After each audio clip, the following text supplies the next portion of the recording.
Bismillahirrahmanirrahim. Assalamualaikum ya Rasulullah, assalamualaikum ya Habiballah, assalamualaikum ya man arsalahullahu ta'ala rahmatan lil alamin, assalamualaikum ya Habiba ilahil alamin, assalamualaikum ya khataman nabiyyin, assalamu alayki ya sayyidatan nisa'il alamin, assalamu alayki ya qurrata aini rasulillah, assalamu alayka ya amiral mu'minin, assalamu ala sayyiday syababi ahlil jannati ajma'in, assalamu ala al-a'immatil ma'sumin, assalamu ala ibadillahis salihin, assalamualaikum warahmatullahi wabarakatuh. Alhamdulillahi rabbil alamin. Allahumma salli ala Muhammadin wa alihi tahirin. Malam ini peringatan kelahiran Sayyidah Fatimah Az-Zahra salamullahi alaiha. Waktu kita sekarang ini untuk mengenang Sayyidah Zahra. Di tangan saudara sebetulnya adalah latar belakang kisah Sayyidah Zahra setelah Rasulullah sallallahu alaihi wasallam meninggal dunia. Hadis ini yang ada di tangan saudara adalah fotokopi dari kitab Fathul Bari tulisan Ibnu Hajar Al-Asqalani yang memberikan komentar kepada Sahihul Bukhari.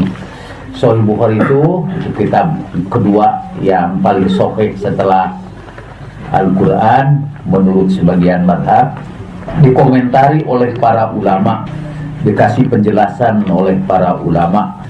Yang paling terkenal adalah penjelasan Ibnu Hajar Al-Asqalani yang ia beri nama Fathul Bari. Biasa para ulama dulu menamai kitab dengan nama-nama yang puitis. Jadi misalnya Fathul Bari Syarah Sahihil Bukhari. Jadi ujungnya sama-sama ri.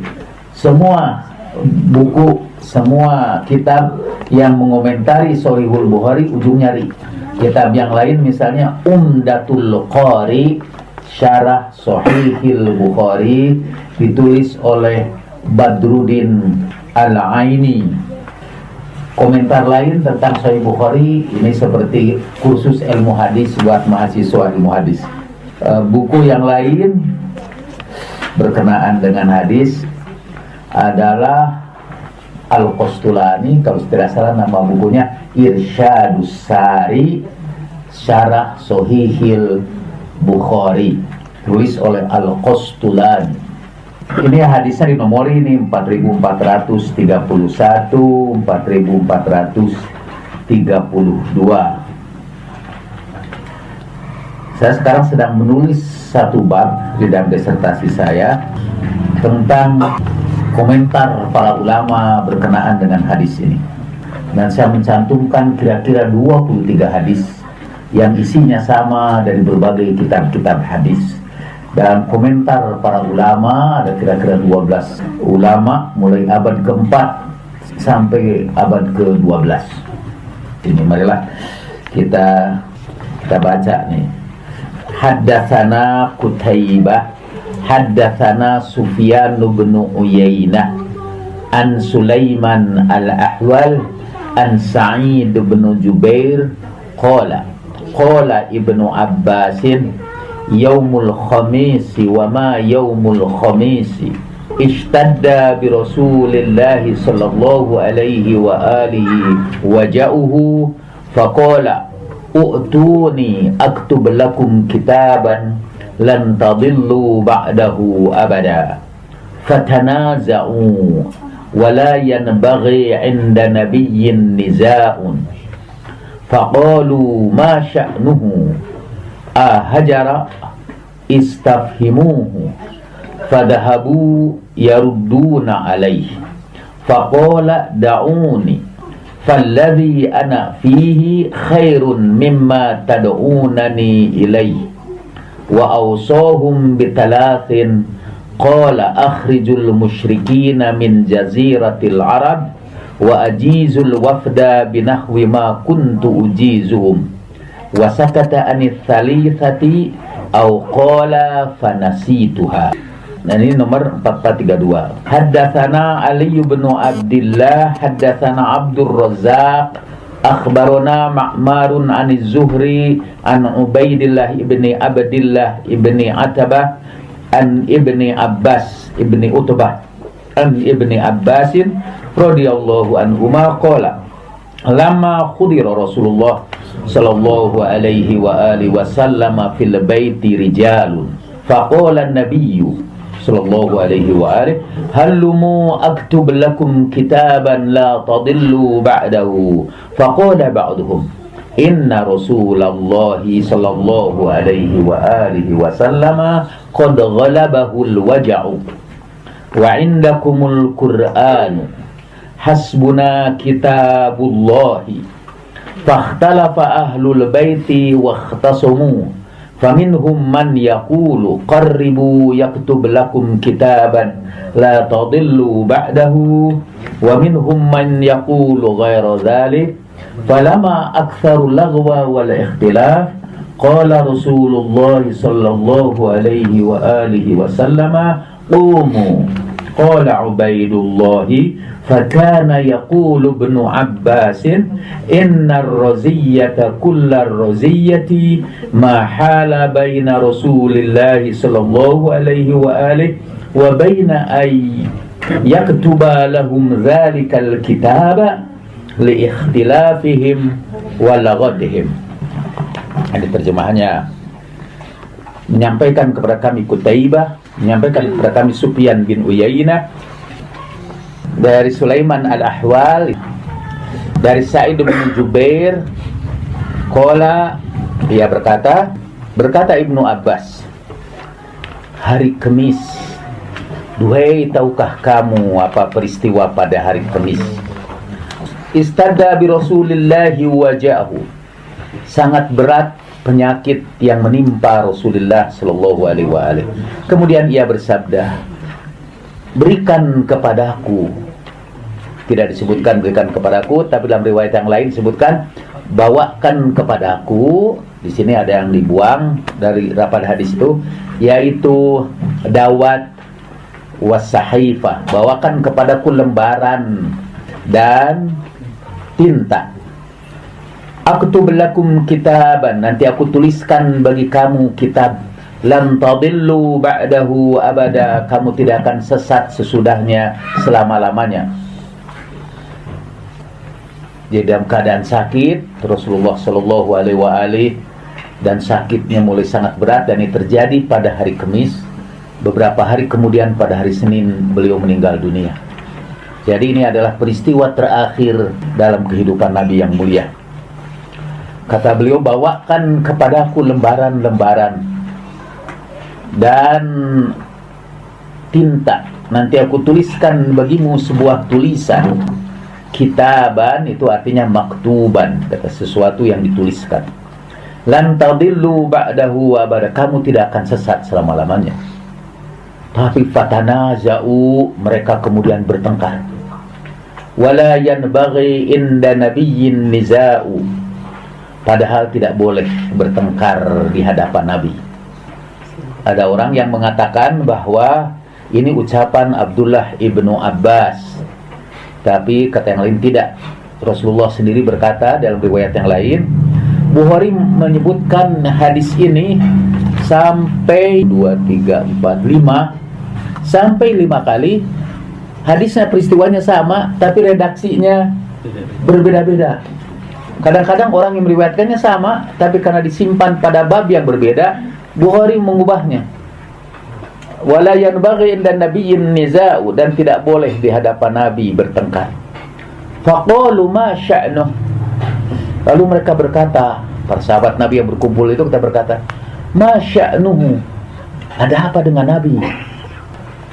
Jadi kita Nabi dalam keadaan sakit, Nabi berkata, bawakan kepadaku kertas dan tinta, biar aku tuliskan bagimu satu tulisan yang kamu tidak akan sesat selama-lamanya sepeninggalku. Mereka malah bertengkar, padahal tidak boleh bertengkar di hadapan Nabi. Sebetulnya malahan kita bisa mengatakan wala yanbaghi indal maridi tanazu atau nizau. Tidak boleh juga, tidak layak. Layan bagi itu tidak layak, tidak pantas, not proper, tidak proper itu di hadapan Nabi bertengkar. Jangankan di hadapan Nabi, di hadapan orang sakit pun tidak proper untuk bertengkar. Di hadapan orang yang lagi dying, lagi sakratul maut, kita tidak boleh, tidak layak bertengkar. Walaupun misalnya di antara yang hadir kalau kita sakit, ada yang berharap kita segera mati, seperti dalam cerita Ivan Ilyich, tulisan Tolstoy. Karena ketika orang berkumpul di hadapan Ivan Ilyich yang mau menjelang sakratul maut, itu sebagian kalau ada kelompok yang takut kehilangan Ivan, sebagian lagi ada yang berharap agar Ivan segera meninggal dunia. Pasalnya kata itu, yang berharap itu diantara lain, selain istrinya, kata Tolstoy, adalah teman dia di kantor yang jabatannya terhalang karena posisi Ivan Ilyich. Jadi dia berharap kalau Ivan Ilyich mati, dia akan segera menduduki kedudukan itu. Jadi tidak layak emang di depan orang yang sakit bertengkar. Apalagi yang sakit itu bukan sembarang orang, tetapi Nabi Shallallahu Alaihi Wasallam. Apalagi sakitnya lagi sakit keras, ishtadda bi Rasulillahi waja'uhu. Rasulullah itu sakitnya amat keras. Di negeri manapun, kalau ada orang yang mau meninggal dunia, misal orang yang mau dihukum mati, misal seminggu lagi, itu biasanya diperkenankan untuk meminta permintaan yang terakhir, permohonan terakhir. Misalnya ada orang yang mau dihukum mati menyampaikan permohonan, paling tidak dia ingin disediakan makan terakhirnya, the last supper-nya, makanan terakhirnya itu yang dia inginkan. Apapun yang dia minta akan didatangkan. Misalnya pengen makan pete yang seumur hidup ini tidak pernah saya lakukan, misalnya itu disediakan. Dan orang yang meminta dengan permintaan yang terakhir ini adalah Sayyidul Anam, Rasulullah Sallallahu Alaihi Wasallam. Apa permintaan terakhir beliau? Bawakan kepadaku lembaran-lembaran dan tinta atau pena, biar aku tuliskan bagimu pesan yang kamu tidak akan sesat selama-lamanya. Fatanaza'u, tapi mereka bertengkar. Terbagi dua itu kelompok. Satu mau melaksanakan perintah Nabi, satu lagi tidak mau melaksanakan perintah Nabi, malah melarang memenuhi perintah Nabi. Padahal itu wasiatnya yang terakhir. Malah mereka berkata, faqalu ma sya'nuhu, malah mereka berkata, what's wrong with him? Ada apa dengan dia? Hajaro, kata, apakah dia meracau? Hajaro dalam bahasa Arab kata adalah al-hidyan. Al-hidyan itu ngomong yang tidak jelas maknanya. Ngomong orang yang sakit demam panas misalnya, itu dalam bahasa Arabnya disebut hajaro. Meracau itu artinya biasa dilakukan oleh orang yang sakit panas, yang demam. Jadi apa ini Nabi kok ngomong gitu? Apakah dia meracau? Istafhimu, coba tanyakan sama dia. Dalam riwayat yang lain di sini disebutkan faqalu, mereka berkata. Siapa yang berkata ini? Dalam riwayat ini disembunyikan, karena kata-katanya sangat tidak enak kan, menyebut Nabi meracau. Itu perkataan yang sangat tidak sopan buat Nabi. Udah bertengkar lagi di hadapan orang yang sakit, malah menuduh yang sakit itu sekarang bicaranya meracau. Hajara, dan si faqalu, mereka berkata. Bukhari mau menyembunyikan orang yang berkata itu. Dianggap saja semuanya berkata. Masya'nuhu, semuanya berkata. Faqalu, semua berkata. Di dalam Sahih Bukhari, masih buku yang sama, dalam kitab ilmu, dalam kitab ilmu itu ada bab Kitabatul Ilmi, perintah menuliskan ilmu. Di situ disebutkan oleh Bukhari. Ketika pertama meriwayatkan itu, tidak faqalu, tapi dia faqala Umarun, berkata Umar. Disebutkan sekarang namanya.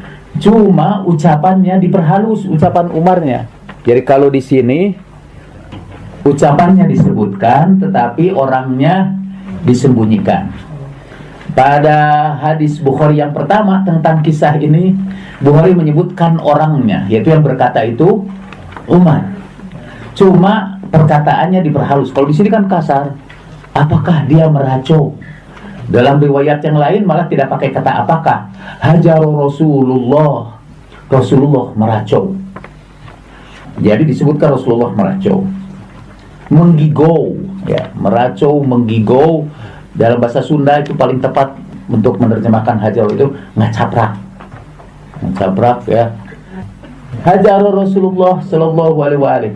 Itu keras. Tapi dalam bagian pertama Bukhari tidak menyebutkannya meracau, tapi Bukhari menyebutkan Rasulullah sallallahu alaihi wasallam ghalabahul wajah. Rasulullah diserang, dikendalikan, ghalabahnya dikendalikan oleh penyakitnya. Jadi artinya Rasulullah sudah tidak normal lagi karena dikendalikan oleh penyakitnya. Itu lebih sopan ketimbang meracau. Kalau di sini diperhalus, bukan meracau lagi, tapi apakah dia meracau? Tapi menurut saya tetap aja tidak sopan. Istafhimu, coba tanyalah dia. Fadhahabu yarudduna ilaih. Dan tidak henti-hentinya mereka kata menolak dia, mengajukan kepadanya pertanyaan itu. Kalau di situ disebutkan Inna Rasulullah, ya hadis yang di bawahnya udah beda lagi ini bunyinya.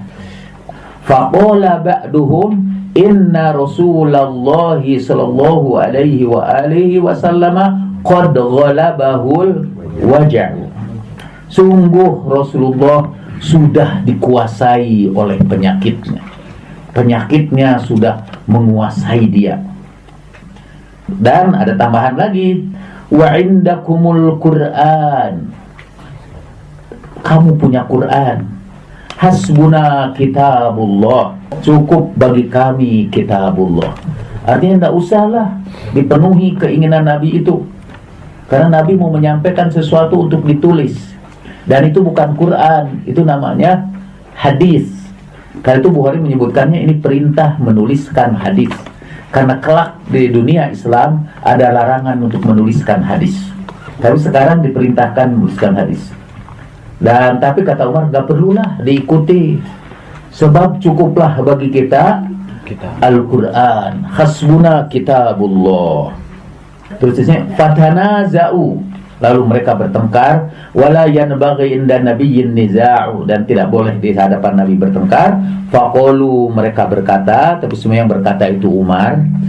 Masya'nuh, apa sebetulnya, apa salah dia, apa yang terjadi pada dia? Hajaro, apakah dia menggigau, meracau? Istafhimu, tanyalah dia. Di bawah disebutkan sebagai penjelasan, fakhtalafa ahlul baiti wakhtasamu. Lalu yang di situ itu bertengkar. Sementara di riwayat lain disebutkan terbelah menjadi dua kelompok, ahlul bait dan sahabat yang bukan ahlul bait. Mereka bertengkar. Faminhum man yaqulu, pada bagian yang kedua. Faminhum man yaqulu, di antara mereka ada yang berbicara, qarribu yaktub lakum kitaban la tadillu ba'da. datangkan itu kepada beliau, biar beliau menuliskan tulisan supaya kalian tidak sesat sesudahnya. Jadi terbagi dua ini. Wa minhum man yaqulu ghairu dzalik. Di antara mereka ada yang berbicara selain itu. Dalam riwayat lain hadisnya berbunyi wa minhum man yaqulu qaula Umar. Dan sebagian di antara mereka ada yang berbicara dengan pembicaraannya Umar. Wa minhum man yaqulu ma qala Umar. Ada juga begitu. Jadi terbagi dua, ada yang ikut Umar, yaitu jangan dipenuhi permintaan Rasulullah. Dan ada yang ikut Ahlul Bait, supaya segera didatangkan permohonan Nabi itu. Falama aktsaru al-laghwa wal ikhtilafu. Ketika sudah banyak sekali, setelah banyaknya sekali lagu itu omong hiruk pikuk lah. Ketika sudah banyak hiruk pikuk itu dan pertengkaran, qala Rasulullah sallallahu alaihi wa alihi, qumu, get out of here.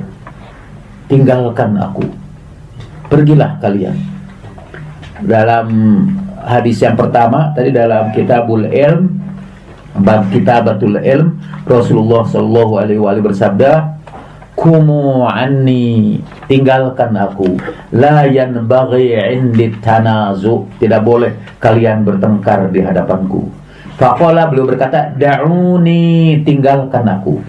Falladhi ana fihi khairun mimma tad'unani ilaih.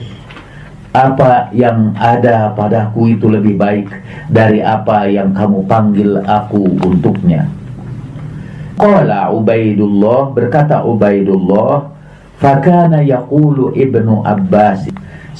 Ibnu Abbas biasanya kalau mengutip hadis ini, dia selalu menutupnya dengan berkata, inna roziyyata kullar roziyyah, tragedi dari segala tragedi, musibat dari segala musibat, mahala baina Rasulillah sallallahu alaihi wa alihi wa baina ayyaktuba lahum zalikal kitaba li ikhtilafihim wa laghatihim.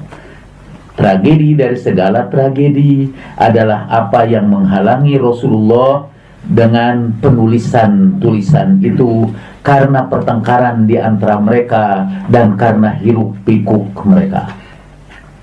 Walaupun begitu, Abdullah bin Abbas meriwayatkan, wa awsahum bitalathin, balik lagi ke atas. Lalu ia memberikan wasiat dengan 3 perkara. Qala, ia berkata, akhrijul musyrikina min jaziratil arabi. Pesannya 3. Mungkin itu yang mau dituliskan oleh beliau, tapi kemudian tidak jadi dituliskan, tapi disampaikan secara lisan. Wa awsahum bitalatin, dan beliau berwasiat dengan 3 perkara. Qala, ia bersabda, akhrijul musyrikina min jaziratil arabi. 1, keluarkan semua orang musyrik dari jazirah Arab. 2, wa ajizul wafda binahwi ma kuntu ujizuhum. Dan kedua, berikanlah kepada setiap utusan apa yang biasanya aku berikan kepada mereka. Menurut periwayat hadis ini, wasakata anit talithah au qala fanasituha. Periwayat hadis itu yaitu Sa'id bin Jubair diam tentang yang ketiga. Jadi kan tadi menyebutkan ada yang ketiga. 1, keluarkan orang musyrik dari jazirah Arab. 2, beri kepada mereka, kepada utusan yang datang dari luar kota, datang ke Madinah, apa yang biasa aku berikan kepada mereka. Yang ketiga, diam Sa'id bin Jubair. Mungkin dia berkata, aku lupa yang ketiga. Ternyata dalam penelitian saya dari kira-kira 20-an hadis yang berkaitan dengan ini, sebetulnya Abdullah ibnu Abbas menyebutkan yang ketiga itu. Tapi para periwayat hadis di kalangan mazhab ahlu sunnah tidak berani menyebutkan yang ketiga itu. Termasuk Sa'id bin Jubair yang meriwayatkan hadis itu, dia tidak berani menyebutkan apa yang ketiga itu. Saya mau cerita dulu nih tentang Sa'id bin Jubair. Sa'id bin Jubair itu seorang ulama tabi'in yang sangat soleh. Satu saat ia kepergok orang sholat di belakang Imam Ali Zainal Abidin, dan kemudian penguasa mengejar-ngejar dia. Waktu itu dilarang orang, bahkan sholat di belakang Imam Ali Zainal Abidin pun tidak boleh. Jadi siapa yang datang ke situ itu segera menjadi kejaran para penguasa. Walaupun para penguasa waktu itu tidak membuat deklarasi yang berbunyi siapa saja yang berinteraksi dengan kelompok ini gitu. Itu poin yang pertama, dilarang orang berinteraksi dengan kelompok yang sesat itu. Waktu itu larangan, dan Sa'id bin Jubair kepergok di situ. Akhirnya dia dikejar. Singkatnya cerita, Sa'id bin Jubair akhirnya dibawa oleh tentara untuk dihukum di Damaskus. Ada kisah perjalanannya yang menarik. Tengah perjalanan mereka lewat hutan belukar. Di tengah hutan itu ada gereja. Lalu para penangkapnya berlindung di gereja itu. Sa'id bin Jubair tidak mau ikut. Kata, saya mau salat di luar saja. Karena saya mau salat, saya tidak mau salat di gereja. Bukan karena gereja itu najis, tapi karena dia punya pertimbangan yang lain. Lalu kata si pendetanya itu, Romo yang nunggu gereja, tempat ini adalah daerah singa. Kami khawatir kalau Anda sholat di malam hari, singa-singa itu akan datang menemuimu. Kemudian dia sholatlah malam hari itu, dia diisi dengan sholat. Dan si pendeta itu dari atas menara gerejanya itu mempersiapkan anak panah, maksudnya untuk melindungi. Dan betul, singa-singa itu datang, tapi mereka berkeliling, bersimpuh menjaga Sa'id bin Jubair. Dan ketika Sa'id bin Jubair selesai sholat, mereka disuruh pergilah singa-singa itu. Pagi harinya ketika orang tanya sama Sa'id bin Jubair, gimana kamu bisa menaklukkan singa itu? Sa'id bin Jubair menjawab dengan jawaban yang terkenal di kalangan para sufi. Kalau orang hanya takut kepada Allah saja, semua makhluk akan takut kepadanya. Kalau orang hanya takut kepada Allah saja, semua makhluk akan takut kepadanya. Dan yang biasa begitu itu kan ulama. Nama yakhshallaha min ibadihil ulama. Sekarang ulama itu takut kepada segala hal kecuali Allah. Misalnya hanya takut kepada Allah saja. Sekarang takut kepada semua hal kecuali Allah aja. Dan akhirnya dia takut kepada segala hal. Orang tidak takut lagi kepada ulama. Ulama tidak berwibawa lagi. Kata cerita, dia kemudian diadili dan dihukum matilah singkatnya. Dan terjadi dialog yang sangat bagus. Siapa namamu? Namamu siapa? Sa'id bin Jubair. Orang yang bahagia, anaknya si perkasa. Kata rajanya waktu itu, tidak, kamu Saqi bin Qusair. Kamu si celaka, anaknya orang yang berkekurangan, orang yang lemah. Tapi itu urusan ibuku, kata dia. Karena dia tidak suka juga melihat pandangan ini waktu mau dihukum mati, karena dia memandang raja waktu itu dengan pandangan yang mencemooh. Akhirnya dia disuruh, coba itu mukanya, katanya jangan hadapkan kepadaku, hadapkan ke bumi. Jadi kepalanya hadapkan ke bumi. Dan Sa'id bin Jubair mengucapkan ayat-ayat Al-Quran, kemanapun kamu hadapkan wajahmu, aynama tuwallu fatamma wajhullah, kenapun kamu hadapkan akan dan sampai ketika dipotong kepalanya, itu kepalanya masih menggumamkan ayat-ayat Al-Quran dan mengejek pembunuhnya itu. Nah, Sa'id bin Jubair hidup pada satu masa ketika para penguasa mengasingkan Ahlul Bait waktu itu. Dan karena itu dia diam pada bagian yang ketiga. Ya, bagian ketiga itu dalam riwayat Ibnu Abbas yang lengkap, akhirnya bocor juga tuh yang ketiga itu. Walaupun banyak hadis menyebutkan yang ketiga itu lupa.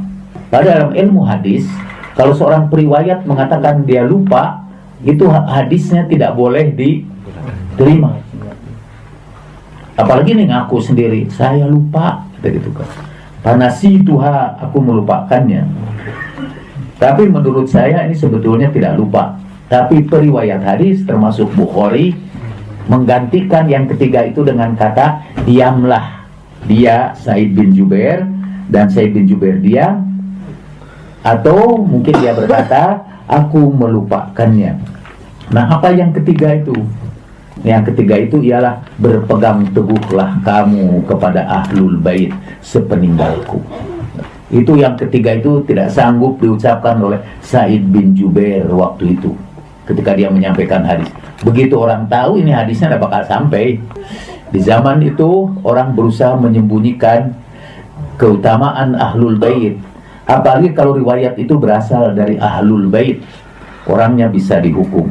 Seperti Hasan al-Basri, itu ulama besar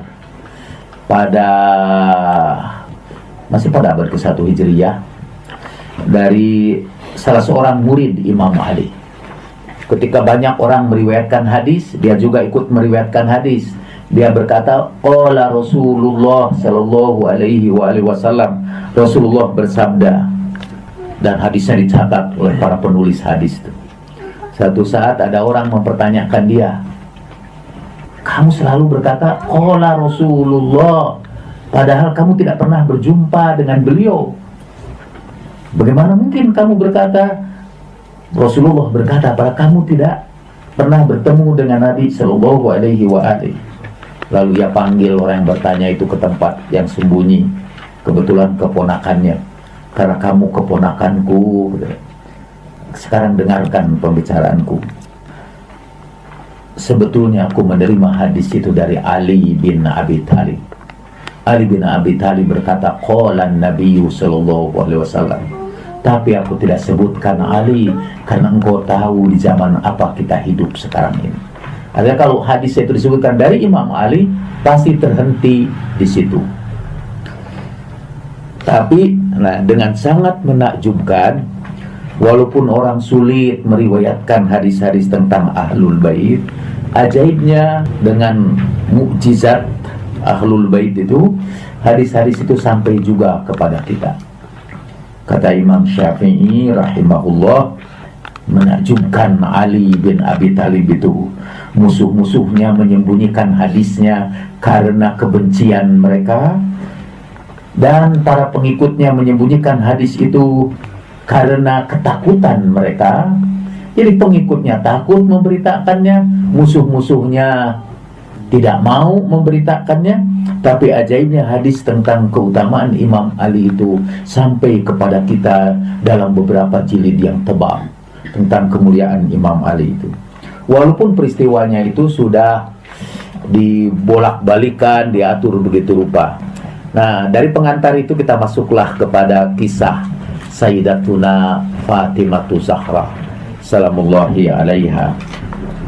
Sebelum Rasulullah sallallahu alaihi wasallam meninggal dunia, beliau mencemaskan kesesatan umat ini sepeninggal beliau, bahwa umat ini bakal tersesat dan umat Islam yang baru pasti kebingungan karena nabinya sudah tidak ada. Lalu apa tanda-tanda yang harus dicatat oleh umat itu? Sekiranya misalnya hadis ahlul bait ini tidak nyampe, misalnya berpegang teguhlah kamu kepada ahlul bait. Nabi sallallahu alaihi wasallam sudah tahu bahwa hadis berpegang kepada ahlul bait itu akan dihapuskan dari perbendaharaan hadis kaum muslimin karena ulah para penguasa. Maka Nabi pakai backupnya. Apa itu? Kalau kita punya simpan kita di memori, tapi kita khawatir itu dia hilang dimakan virus, maka kita harus membuat file cadangan, file backupnya, supaya kalau itu tidak ada, mereka masih tetap bisa menemukan nama file itu diganti. Jadi ada petunjuk-petunjuk lain. Misalnya Nabi Shallallahu Alaihi Wasallam bersabda, nanti Ammar bin Yasir akan dibunuh oleh kelompok yang durhaka. Taqtuluhu fi'atun baghiyah. Ammar bakal dibunuh oleh kelompok yang durhaka. Ketika terjadi perang Siffin, terjadilah pertempuran antara pihak Imam Ali dengan pihak Muawiyah. Dan orang bingung karena dua-duanya sahabat Nabi. Lalu teringatlah sebagian dari antara mereka. Dalam pertempuran itu Ammar dibunuh. Ammar berada di pihak Imam Ali. Lalu mereka teringat sabda Nabi. Bukan saja sahabat Nabi yang lain, sahabat Nabi yang belakangan pun seperti Amr bin As ingat juga dengan hadis itu. Dan itu tentara-tentara Muawiyah semua berteriak, Ammar terbunuh. Bukankah kita pernah mendengar Rasulullah bersabda, Ammar akan dibunuh oleh kelompok yang durhaka. Kalau begitu kita ini kelompok yang durhaka, kata dia. Jadi Nabi berikan ini nih, file backupnya untuk membedakan mana yang sesat dan mana yang tidak. Jadi mestinya kesimpulannya Imam Ali itu benar, dan bahwa yang membunuh itu salah. Dan Muawiyah pun percaya. Tapi karena dia seorang politisi yang sangat mahir, dia kumpulin itu orang-orang yang mengenal itu. Kamu katakan yang membunuh Ammar bin Yasir itu durhaka? Benar. Kata Muawiyah, itu memang benar. Tapi kamu lihat tuh Ammar bin Yasir itu, dia sudah 90 tahun usianya. Siapa yang membawa Ammar bin Yasir ke medan pertempuran? Siapa? Itulah penyebab kematian Ammar bin Yasir, kata dia. Yang membawa Ammar bin Yasir yang tua itu ke medan pertempuran. Kata mereka, ya Ali bin Abi Thalib. Nah dialah itu kelompok durhaka. Udah gitu. Jadi diberikan di dalam ilmu komunikasi, teknik menipu itu kita sebut reframing ya. Jadi itu disebut reframing. Reframing itu ceritanya masih sama, tapi kita beri kerangka baru sehingga artinya berbeda. Dan di dalam sejarah seringkali data-data sejarah itu dikacaukan karena ada reframing. Ada pemberian kerangka yang baru sehingga artinya bisa berbeda. Ada wartawan IRIB diminta oleh Tempo berbicara tentang pemilihan Ahmadinejad dan protes dari kelompok Musawi.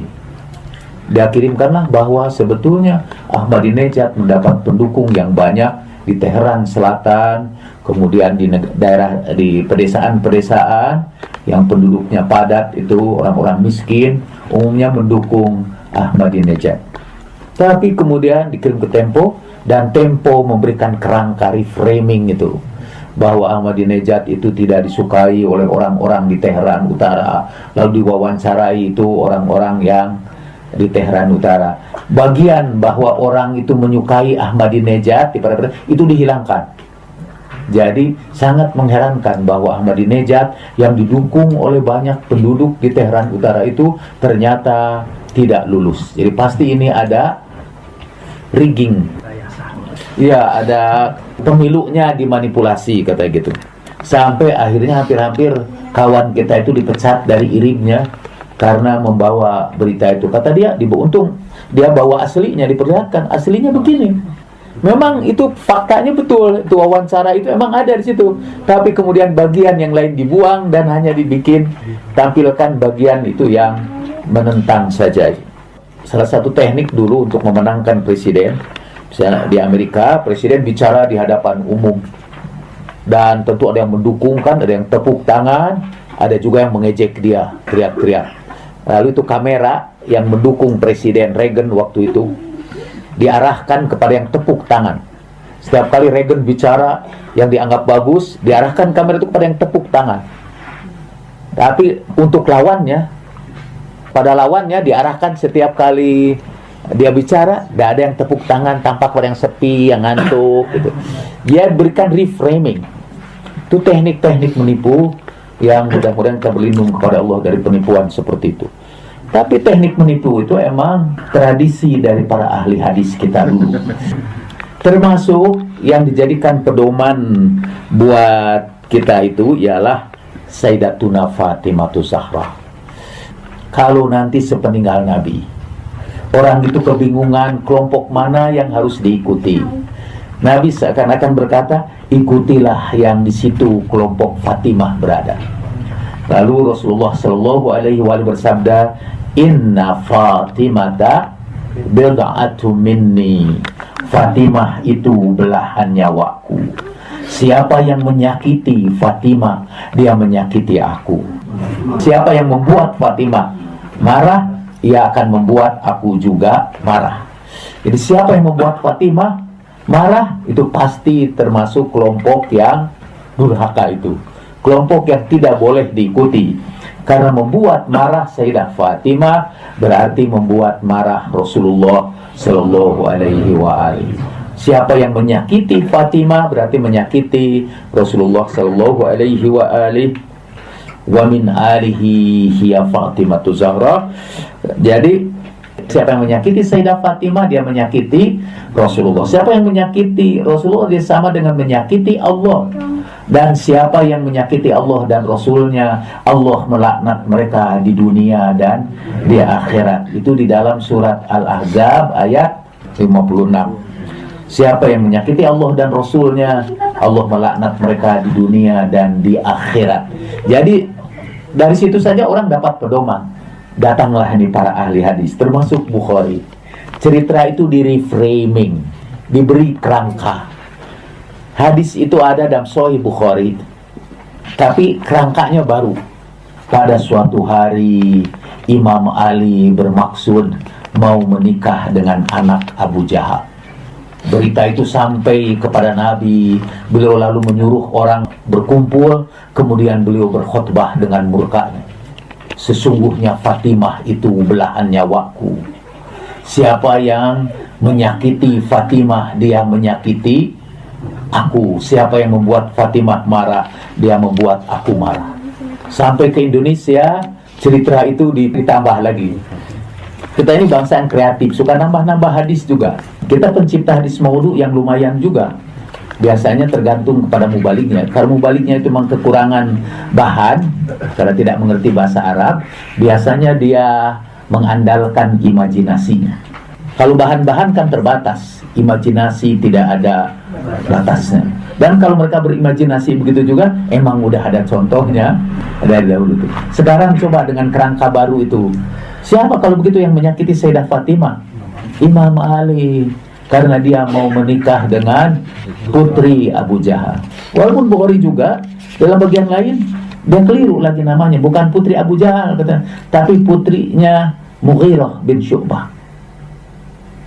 Dasar imajinasi itu biasanya. Kata orang Belanda, bohong itu tidak ada kakinya. Jadi kalau kita mau supaya bohong itu kokoh, itu kakinya harus kebohongan berikutnya. Jadilah rangkaian kebohongan. Karena dengan kerangka itu sebetulnya ada sesuatu yang aneh buat kita sebetulnya. Tapi itu kalau kita meneliti sanadnya, karena Bukhari yang meriwayatkannya, hadis ini sahih. Jadi tidak boleh dipersoalkan lagi itu kalau hadis ini sahih. Mungkin dalam edisi Al-Mustafa yang kedua, dalam Al-Mustafa yang kedua akan masuk ini cerita reframing ini. Dan saya akan sebutkan berbagai teknik reframing yang dilakukan oleh para ulama untuk mengalihkan orang dari satu persoalan kepada persoalan yang lain. Dari tadi ciri untuk membedakan mana kelompok yang benar dan mana yang kelompok yang sesat digeser. Nah, kembali kepada Sayyidah Fatimah. Jadi kalau kita mau berbicara tentang Sayyidah Fatimah, peristiwa-peristiwa yang terjadi pada beliau itu, satu, imma disembunyikan, artinya dihilangkan, dihapus sama sekali, atau diberikan kerangka baru, atau diberikan bumbu-bumbu yang baru. Di atas itu kalau saya tidak salah, itu ada sebuah buku yang dihadiahkan kepada saya oleh Sam Kanani pada waktu deklarasi hijabi yang pertama. Dan buku itu ditulis oleh Mandelung, seorang peneliti Jerman. Kemudian buku itu sempat hilang. Kalau nggak salah, akhirnya ketemu lagi buku itu. Tapi saya sudah minta bantuan kepada Pak Dimitri, sehingga Pak Dimitri membelikan buku itu di Amazon. Dan kebetulan datang lagi, buku yang hilangnya juga datang. Jadi setelah dipancing beli yang baru, buku yang hilangnya datang. Kayak cerita orang tua, kalau mau punya anak, pelihara dulu anak sebagai pancingannya, nanti katanya anak kita akan datang. Tapi tidak selalu yang hilang berganti, kadang-kadang ya terus saja hilang. Dalam buku itu Mandelung, kalau saya tidak salah namanya, itu peneliti dari Jerman, mengungkapkan kisah yang ditulis oleh para peneliti di Eropa seperti Kaetani, ada beberapa peneliti orang, tentang Sayyidah Fatimah dan Imam Ali. Di situ digambarkan bahwa Fatimah itu mukanya jelek sekali, sehingga Nabi menawarkan pada semua orang, tidak ada yang mau. Akhirnya pasangannya yang sama jeleknya, yaitu Ali bin Abi Thalib. Dan dia gambarkan Ali itu perutnya besar. Bahkan ciri-ciri Muawiyah semua dipindahkan kepada Imam Ali. Dan Mandelung kemudian membuktikan kesalahan mereka itu dengan data-data sejarah, bahwa kesalahan mereka, kata Mandelung, karena mereka bersumber kepada buku-buku tarikh tanpa pikiran yang kritis. Dan dia mulai mengkritisi kitab-kitab tarikh itu.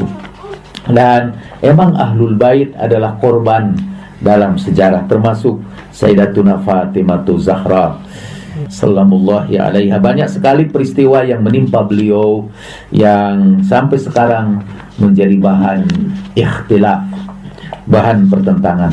Misalnya ketika rumahnya diserbu dan dibakar, orang mengatakan peristiwa itu bohong. Atau kalau tidak dihapus, tidak direframing, maka dianggap itu bohong.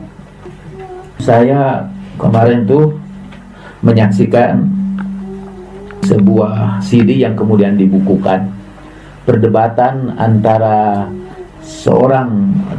Dr. Isom, orang dari madhab Ahlul Bait, dan satu lagi dari tokoh Wahabi, yaitu Utsman Khumais.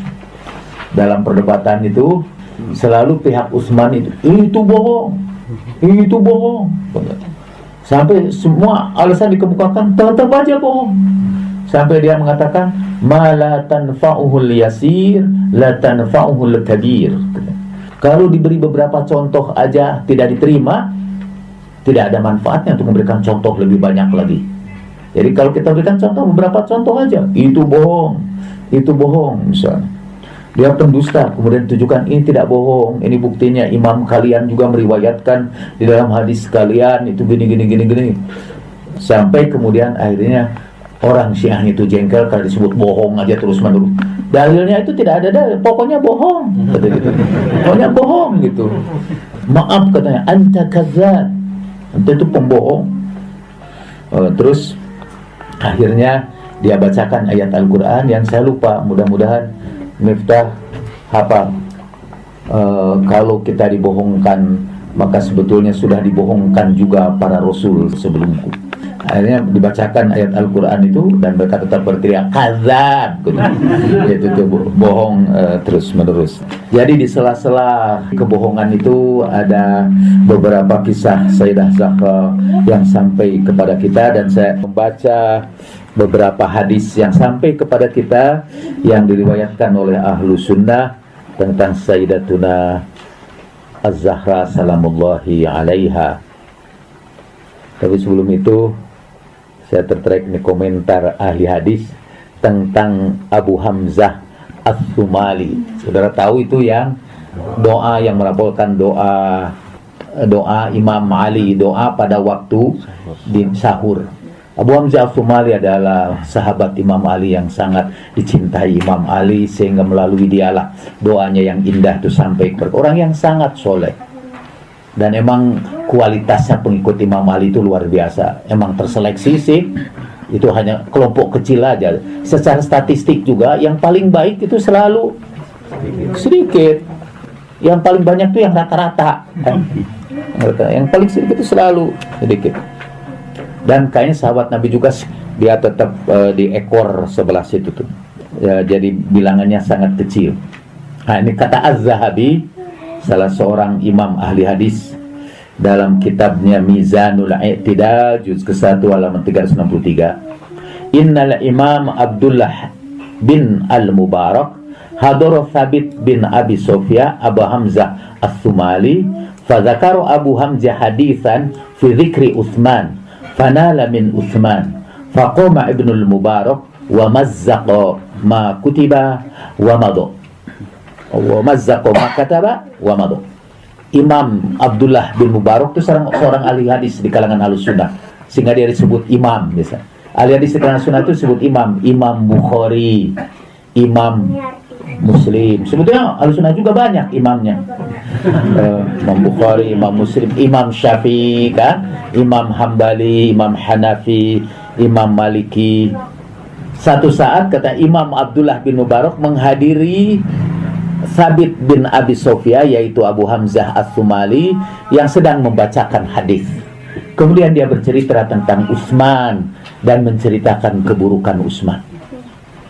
Ibnu Al-Mubarak langsung berdiri dan dia sobek-sobekan semua yang dituliskan tadi itu di hadapan Abu Hamzah As-Sumali.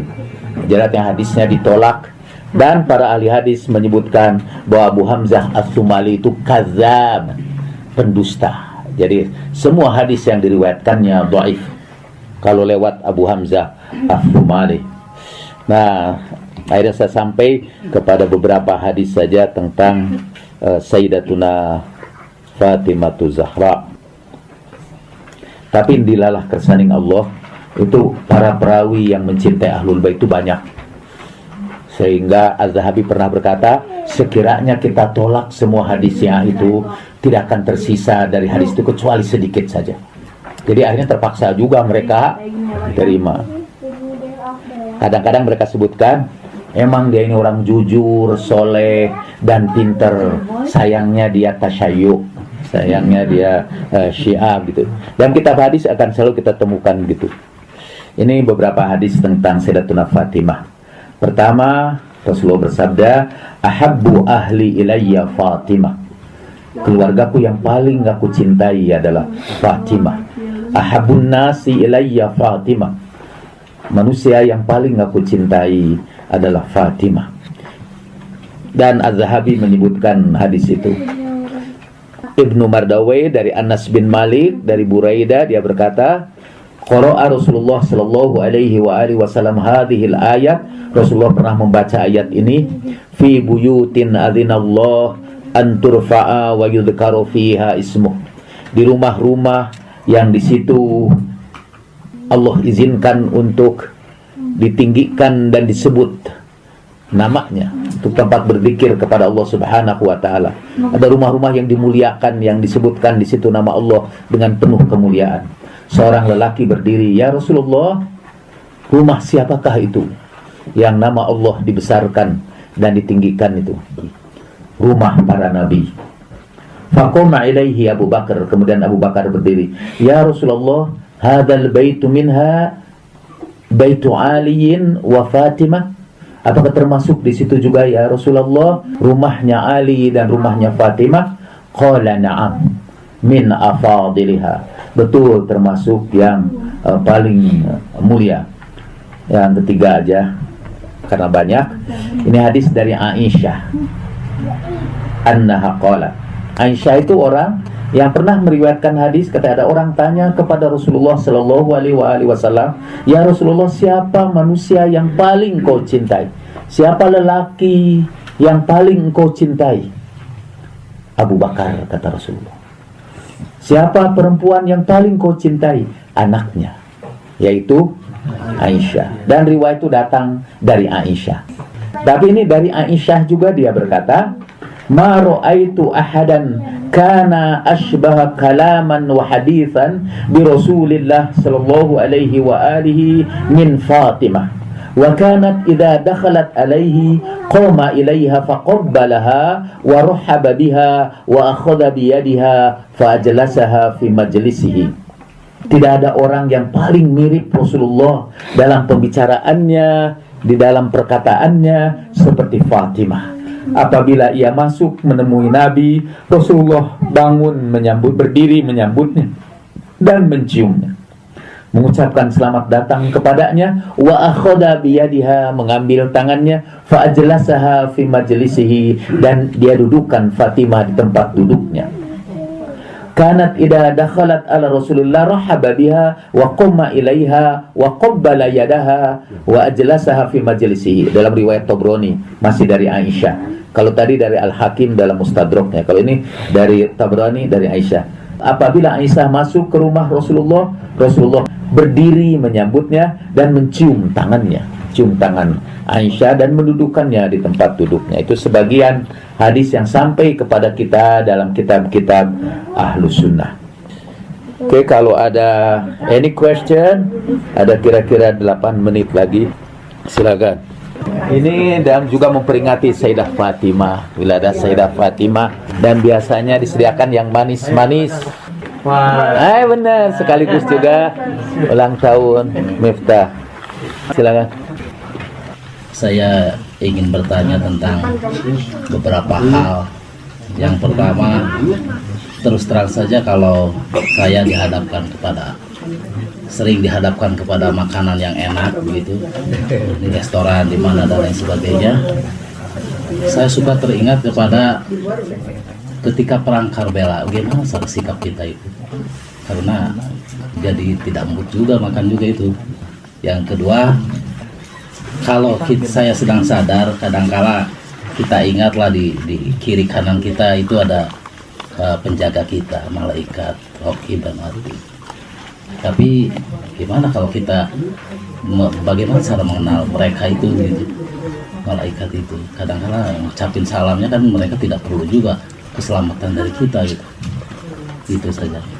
Ayat Al-Quran yang Raqibun Atid, satu saat mimpi, dan dalam mimpi itu Miftah lagi naik gunung dan tidak henti-hentinya lagi menghafalkan ayat-ayat Al-Quran. Wah, hebat Mif, saya bilang, mau menghafal ayat Al-Quran. Jadi saya percaya dia lagi menghafal Al-Quran. Kemarin saya diperiksa gigi, dan sementara saya diperiksa gigi itu Miftah lagi mendawamkan Al-Quran itu, baca Quran, mungkin yang lagi menghafalkannya. Jadi karena itu saya tanya beberapa kali kepada Miftah mengecek hafalan, dan alhamdulillah setiap ngecek terang ya. Dasar tawaduknya itu. Kalau dia tahu juga pura-pura tidak tahu aja, malamatiyah ya. Oh iya benar, sambil ini menunggu itu nih, ini ada film-film kemarin. Sebelum menjawab yang pertama, kan di samping kita ada Raqib dan Atid. Tapi sebetulnya kalau menurut beberapa ayat Al-Quran dan hadis yang akan menjadi saksi kita, sekarang juga menjadi saksi kita, bukan hanya 2 orang malaikat itu Raqib dan Atid. Rasulullah juga menjadi saksi kita. Setiap perbuatan kita diketahui Rasulullah Sallallahu Alaihi Wasallam. Kata Al-Quran, i'malu fasayarallahu amalakum wa rasuluh. Beramal wal mu'minun. Beramallah kamu, nanti Allah, Rasulnya, dan kaum mukminun. Menurut salah satu tafsir, kaum mukminun itu adalah para imam. Jadi Allah, Rasulnya, dan para imam salamullahi alaihim itu semua menyaksikan amal-amal kita. Kedua, malaikat itu selain menyaksikan, mereka ikut menuliskan catatan amal-amal kita. Nah, bagaimana sikap kita terhadap kedua malaikat itu? Ya, mestinya kita merasa diintip terus sama mereka. Nggak usah ngucapin salam, tapi paling tidak rasa malu atau rasa tertahan untuk berbuat maksiat. Dan bukan itu saja, katanya nanti ketika kita berbuat maksiat, seluruh tubuh kita, kulit kita, dan tubuh kita akan menjadi saksi pada hari kiamat. Dalam Quran disebutkan pada waktu itu kulit kita akan bicara. Sampai kita bertanya, kenapa kamu bicara? Tuhan yang pernah membuat kamu dulu bisa berbicara, membuat aku berbicara sekarang. Kulit menjadi saksi. Kemudian surat Yasin disebutkan, al-yawma nakhtimu ala afwahim wa tukallimuna aydihim wa tashhadu arjuluhum bima kanu yaksibun. Pada hari ini akan berbicara kepada kami tangan-tangan mereka dan kaki mereka. Tempat juga akan menjadi saksi bagi kita. Rumah ini akan menjadi saksi tentang pengajian bapak-bapak di tempat itu. Karena itu perbanyaklah saksi bagi kita untuk amal-amal soleh kita. Jangan perbanyak saksi untuk amal-amal maksiat kita. Itu insya Allah banyak sekali itu saksinya. Tapi tempat, waktu juga akan menjadi saksi bagi kita. Para malaikat selain itu jadi saksi bagi kita. Oh, itu foto saya ya bersama saya teh. Sama fotografernya. Bersama fotografernya ya. Sama fotografernya juga jadi punya lakon ya. Oke. Ini di mana nih? Kuba. Oh, Masjid Kuba ya, Masjid Kuba. Ini masjid yang pertama dibangun Nabi berdasarkan takwa. Di depan itu tuh yang di kebun ya, yang jadi kebun. Di situ ada bekas sumur yang dahulu sumur itu masin, kemudian Rasulullah masukkan cincinnya sehingga sumur itu menjadi bersih. Dan selama lebih dari 1000 tahun orang mengambil berkah dari sumur yang pernah dijatuhkan cincin Nabi ke situ. Tapi sekarang dia diuruk, jadi udah hilang, tidak bisa lagi ngambil berkah. Sekiranya saya tahu sebelumnya, pasti saya usap itu tanah di atasnya itu. Ini kuburan Uhud yang di situ para syuhada berguguran. Sekarang tinggal onggok-onggokan batu saja, jadi kuburan-kuburannya diruntuhkan. Dan ngintip di situ saja kita tidak boleh, karena antara itu dengan kita itu ada ruang, kemudian ada tembok lagi. Dan di antara tembok dengan dinding pusara para syuhada itu berdiri biasa askar yang menghalangi kita untuk mengambil berkah.